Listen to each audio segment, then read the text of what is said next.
Bismillahirrahmanirrahim. NU niku nek cara kula mboten mung organisasi keagamaan kemasyarakatan. NU niku wis agama, ora NU neraka. Soal ana wong sing ora NU kok mlebu swarga ditulung karo wong NU gampang. Bismillahirrahmanirrahim. Assalamualaikum warahmatullahi wabarakatuh. Alhamdulillah hamdan katsiran thayyiban mubarakan fi kama yuhibbu rabbuna wa yarda. Ma ba'd. Rabbi shrah li sadri wa yassir li amri wahlul 'uqdatam min lisani yafqahu qawli. Teman-teman yang semoga dirahmati Allah Subhanahu wa taala, di dalam video kali ini teman-teman ya, saya akan menanggapi sebuah statement dari seorang bapak, entah ini seorang kiai atau seorang ustadz, dan bisa jadi hanya tokoh masyarakat biasa yang diberi wewenang untuk berceramah di depan jamaah. Namun teman-teman ya, sebelum saya menanggapi apa yang bapak ini sampaikan, perlu saya disclaimer dulu bahwa ini sama sekali tidak ada ujaran kebencian atau mengajak kepada unsur perpecahan dan permusuhan. Apalagi bapak ini menyampaikan tentang agama yang beliau ini sampaikan tersebut itu tidak sesuai dengan agama Islam ini. Oke, kita mulai saja teman-teman ya. Dimana bapak ini atau ustadz ini menyampaikan yang katanya kita sebagai warga Nahdlatul Ulama itu tidak perlu dalil di dalam agama Islam. Cukuplah kiai kita sebagai dalil dan contoh yang patut kita tiru.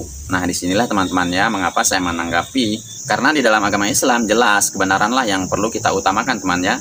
Rasulullah SAW itu sudah mewasiatkan kepada kita bahwa agama Islam ini tegak di atas dalil dan hujah yang kuat. Dan tidak cukup teman-teman ya, kita hanya sebatas taklid kepada kiai kita. Dan bagaimana jika kiai kita tersebut menyampaikan agama Islam yang tidak ada dalilnya sama sekali atau tidak ada contohnya dari Rasulullah SAW. Nah, apakah pantas kiai tersebut kita jadikan rujukan dan kita ambil pendapatnya? Dan tidak perlu panjang lebar teman-teman ya, coba kita simak saja apa yang disampaikan bapak ini tentang Ormas Nahdlatul Ulama. Ini dia videonya. Orang awam itu tidak wajib ngerti dalil. Nah, zaman sekarang banyak orang yang dikit-dikit nanya dalil, dalilnya apa? Dalilnya apa? Kan begitu kan? Ono hadisnya ta ora, ono Qur'ane ta ora. Nah, di NU tidak. Kemarin Kiai Haji Mustafa Bisri dalam acara Halal Bihalal NU di Jakarta, beliau katakan NU itu tidak. Sejak dulu NU itu dalil bagi jamaah dan pengikutnya ya kiainya. Ya, nggak perlu kemudian dalilnya apa. Kalau kiainya melakukan, otomatis jamaahnya ngikut. Kenapa? Karena mereka yakin pasti kiai memiliki otoritas di bidang itu, terutama dalam bab dalil.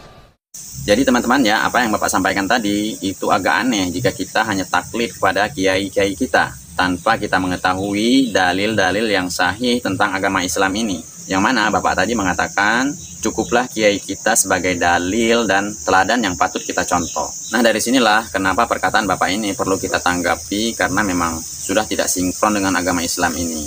Dan yang kita takutkan itu teman-teman ya, apabila kita beribadah tanpa ada landasan dalil dari Al-Quran dan Sunnah Muhammad SAW, kita seenaknya berinovasi di dalam agama. Bisa jadi kemurnian agama Islam ini akan hilang sedikit demi sedikit karena kita seenaknya membuat ibadah baru di dalam agama Islam ini. Seperti di dalam beberapa tampilan video berikut ini teman-teman ya.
Dan perlu digarisbawahi teman-temannya, agama Islam ini sudah sangatlah sempurna. Karena hal ini sudah diwasiatkan oleh Rasulullah SAW di dalam hadisnya, yang mana di dalam khutbah Rasulullah SAW di dalam Haji Wada, yaitu Rasulullah SAW memerintahkan kita untuk berpegang teguh kepada kitabullah dan hadis-hadis Rasulullah SAW dan menjauhi perkara-perkara baru di dalam agama Islam ini. Karena setiap perkara baru dalam Islam, Rasulullah SAW mengatakan itu adalah sesat. Jadi untuk teman-teman yang tidak percaya dengan hadis ini, di akhirat nanti pasti Allah buktikan tentang kebenaran agama Islam ini. Sebagaimana Rasulullah SAW bersabda di dalam hadisnya, "Man amala amila laisa alaihi amruna fahuwa raddun." Barang siapa yang mengamalkan suatu ibadah yang tidak ada contoh dari kami, maka ibadah tersebut tertolak.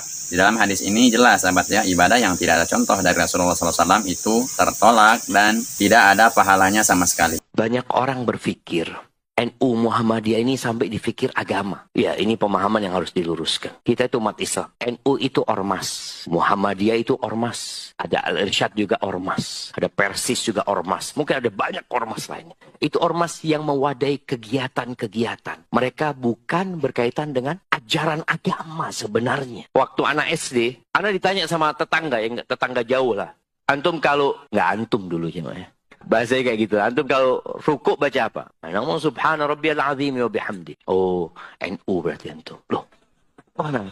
Iya, kenapa? Kalau ana subhanakallahumma bihamdika Allahumma firli. Muhammadiyah. Padahal dua-duanya ini sunnah aja mah. Makanya tadi ada amal, antum perlu belajar. Kalau tadi antum mengatakan terbiasa dengan amalan Muhammadiyah, terbiasa dengan amalan NU, sekarang antum pelajari. Yang diajarkan oleh Muhammadiyah, mana dalilnya? Oh ternyata sahih. Yang diajarkan NU, oh ternyata sahih. Berarti ini termasuk amalan yang beragam. Jadi bacaan ruku itu macam-macam. Dan semuanya sunnah gitu loh. Jadi bukan karena NU sama Muhammad, jangan sampai jamaah nama ini menyebabkan perpecahan. Nggak boleh. Jujur teman-teman ya, saya dulu dilahirkan dari keluarga Nahdlatul Ulama dan dibesarkan dari guru-guru berkepahaman Nahdlatul Ulama.